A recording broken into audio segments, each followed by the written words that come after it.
बिस्मिल्लाहिर्रहमानिर्रहीम, अस्सलाम वालेकुम। इस वीडियो के अंदर आज हम MS वर्ड ऑफिस 2019 के अंदर मौजूद उसकी होम टैब के अंदर जो स्टाइल्स कमांड हैं उनके बारे में सीखेंगे कि ये स्टाइल्स कमांड किस तरीके से हम अप्लाई कर सकते हैं, किस तरीके से हम इनको यूज़ कर सकते हैं। तो इसके अंदर हम सबसे पहले देखते हैं जो भी स्टाइल हमने अप्लाई करना है, जिस टेक्स्ट के ऊपर, जिस पैराग्राफ के ऊपर अप्लाई करना है, उसके अंदर हमें सबसे पहले उसको सिलेक्ट करना होगा। ठीक है, तो हम पहले उस टेक्स्ट को, उस पैराग्राफ को हम सिलेक्ट कर लेते हैं जिसके ऊपर हमने स्टाइल अप्लाई करना है।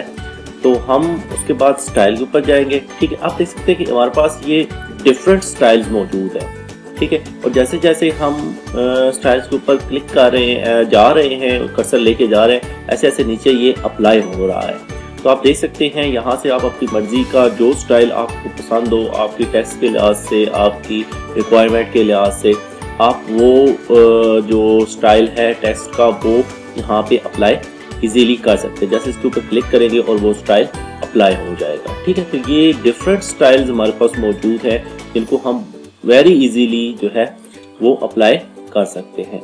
ठीक है, डिफरेंट टेक्स्ट स्टाइल यहाँ पे हमारे पास मौजूद हैं जिनको हम अप्लाई कर सकते हैं अपने टेक्स्ट के ऊपर। ठीक है, अच्छा, इसके बाद अगर हम ये चाहते हैं कि हम एक जो हमारा टेक्स्ट है हम उसके ऊपर कोई न्यू स्टाइल अप्लाई करना चाहते हैं, ठीक है, अपना कोई स्टाइल क्रिएट करना चाहते हैं, तो ये नीचे हमारे पास क्रिएट न्यू स्टाइल है। ठीक है, इसका क्या तरीकाकार है कि यहाँ से सबसे पहले आप इसको नाम देंगे अपनी मर्जी का। ठीक है, मैं अब माई स्टाइल 2 का नाम दे देता हूँ और देन इसको मैं जो है मॉडिफाई कर देता हूँ। ठीक है, मॉडिफाई के अंदर जाके यहाँ से अब मैं टेक्स्ट की मुख्तलिफ प्रॉपर्टीज को सिलेक्ट कर सकता हूँ अपनी मर्जी के हिसाब से। ठीक है, जब इनमें सबसे पहले फ़ॉन्ट है, हम फ़ॉन्ट में कोई भी अपनी मर्जी से, हमारे पास डिफरेंट फ़ॉन्ट्स यहाँ पे मौजूद हैं। मैं यहाँ पे रोबोटो सेलेक्ट कर लेता हूँ फॉर एग्जाम्पल। ठीक है, उसके बाद आगे है फ़ॉन्ट साइज़ है। ठीक है, तो फ़ॉन्ट साइज़ मैं थोड़ा सा इंक्रीज़ कर देता हूँ।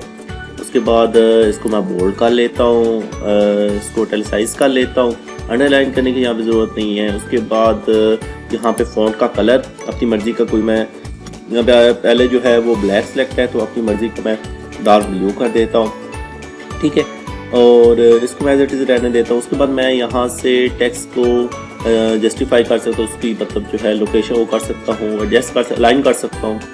तो ये मैं मिडल अलाइन कर देता हूँ। उसके बाद ये टेक्स्ट की लाइंस के दरमियान डिस्टेंस को यहाँ से मैं कम या ज़्यादा कर सकता हूँ। फॉर एग्जाम्पल ये इधर देख सकते हैं, तो ये फॉर एग्जाम्पल मैं मीडियम में इसको कर देता हूँ। उसके बाद ये पैराग्राफ के दरमियान जो डिस्टेंस है वो यहाँ से मैं सेलेक्ट कर सकता हूँ। ठीक है, तो ये एक ही पैराग्राफ है तो उसकी ज़रूरत नहीं है। उसके बाद आगे है टेक्स्ट की डायरेक्शन।